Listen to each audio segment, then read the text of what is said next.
نحمدہ ونصلی ونسلم علی رسولہ الکریم اما بعد۔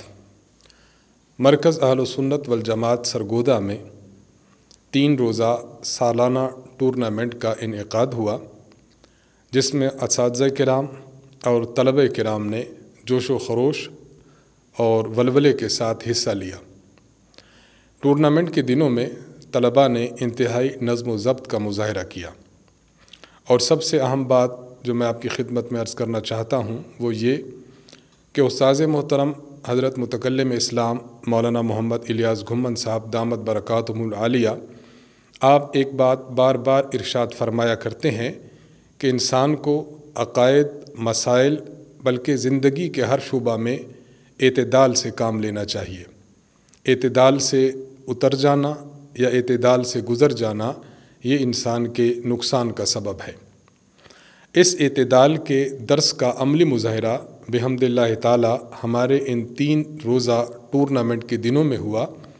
کہ طلبہ کرام نے جہاں دن بھر ٹورنامنٹ میں حصہ لیا، مختلف کھیل کھیلتے رہے،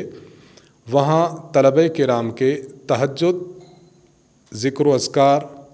تلاوت، نوافل اور مختلف مواقع کی صورتیں، مثلا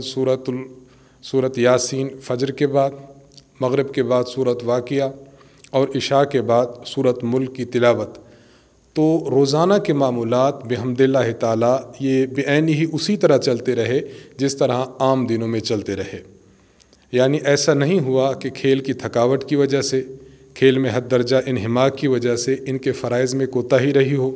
ان کے نوافل رہ گئے ہوں، تلاوت کا معمول یہ ہٹا ہو، یا یہ ہے کہ اذکار ان کے نہ ہو سکے ہوں۔ ہم یہ سمجھتے ہیں کہ یہ استاذ محترم کی خالصتاً توجہ اور آپ کی تربیت کا نتیجہ ہے کہ بحمد اللہ تعالی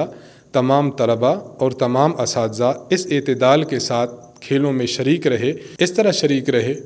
کہ ان کے معمولات، فرائض، واجبات، تلاوت، اذکار میں کسی قسم کی کمی نہیں آئی۔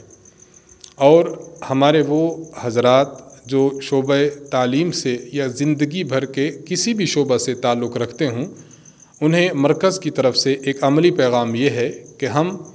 اپنی زندگی کی جن سرگرمیوں میں بھی شریک رہیں، لیکن ہمیں اپنے معمولات کی حد درجہ پابندی کرنی چاہیے، اپنے فرائض، واجبات، ذکر و اذکار اور تلاوت سے کسی لمحہ بھی غافل نہیں رہنا چاہیے۔ وآخر دعوانا ان الحمد للہ رب العالمین۔